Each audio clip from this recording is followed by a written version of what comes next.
आपने मातृभूमि की आज़ादी के लिए मर मिटने वाले मतवाले दीवाने तो बहुत देखे हैं, पर बहुत कम लोग ऐसे होते हैं जो पराए मुल्क के लोगों के दर्द को महसूस कर अपना सारा जीवन कुर्बान कर देते हैं उस देश को आज़ाद करवाने के लिए। आज हम एक ऐसे अंग्रेज़ नौजवान सैमुअल इवांस स्टोक्स का किस्सा लेकर आए हैं जो 12,000 किलोमीटर दूर अमेरिका के एक शहर फिलाडेल्फिया से आया तो था हिंदुस्तान के हिंदुओं को ईसाई बनाने के लिए, पर जब उसने हिमाचल के भोले भाले लोगों को और उनकी संस्कृति को देखा तो खुद ही हिंदू बन गया और फिर कूद पड़ा हिंदुस्तान को आज़ाद करवाने के लिए। यहाँ तक कि उसकी दीवानगी से प्रभावित होकर राष्ट्रपिता महात्मा गांधी ने अपनी मैगजीन यंग इंडिया में लिखा, no Indian is giving such battle to the British government as mister stroke.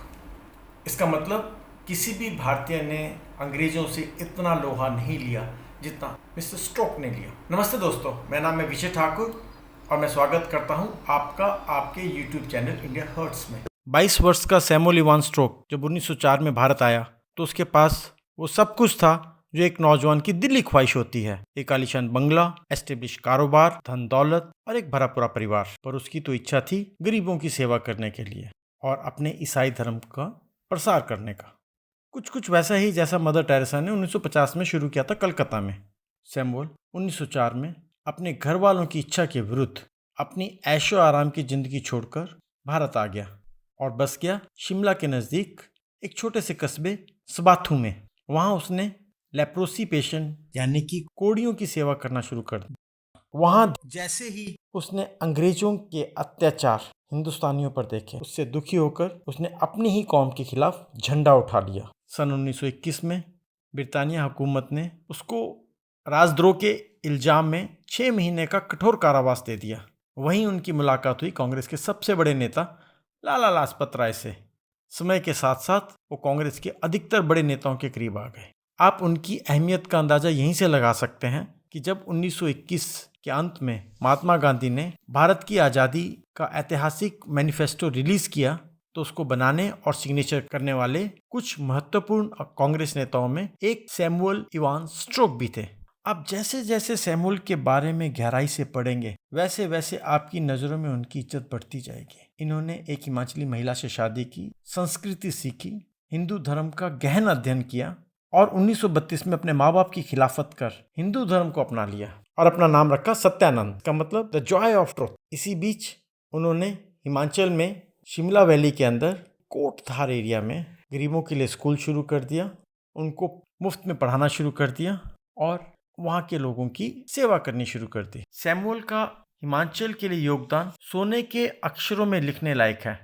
अगर आज हिमाचल को भारत में सेब का कटोरा कहा जाता है, the apple bowl of India कहा जाता है, तो इसका अधिकतर श्रेय सैमुअल की दूरदर्शिता को जाता है। उन्होंने अमेरिका से रेड डिलीशियस एप्पल के पौधे मंगवाए और हिमाचल की कोटगढ़ वैली में लगा दिए। साथ ही साथ उन्होंने हिमाचल के गरीब गांव वालों को भी प्रोत्साहित किया कि वो सेब के पेड़ लगाएं और आज उनकी शुरुआती मेहनत का नतीजा है कि हिमाचल हर साल 890 लाख मिलियन मीट्रिक टन सेब पैदा करता है और तकरीबन 1,20,000 परिवारों को रोजी रोटी देता है। पर इतना सब कुछ होने के बावजूद भी सैमुअल कई मायने में बदनसीब ही रहा। उनका स्वर्गवास 1945 में हो गया। बदनसीबी ऐसी कि ना तो वो आज़ाद हिंदुस्तान को देख सके और ना ही अपर हिमाचल में फैले सेब के बगीचों को, जिसके लिए उसने अपने माँ बाप, भाई बहन, देश धर्म सबसे खिलाफत कर ली। शायद उन्हीं को यही मंजूर था। पर दोस्तों, दुख की बात तो यह है कि आज हमारा भारत मदर टेरेसा और उनके काम को तो जानता है, पर अगर नहीं जानता है तो इस अमेरिकी फकीर के बारे में जिसने अपनी पूरी जिंदगी हिमाचल और हिंदुस्तान के लिए कुर्बान कर दी। विडंबना यह है, ना तो विश्व में उनकी महत्ता को किसी ने पहचाना और ना ही भारत सरकार ने।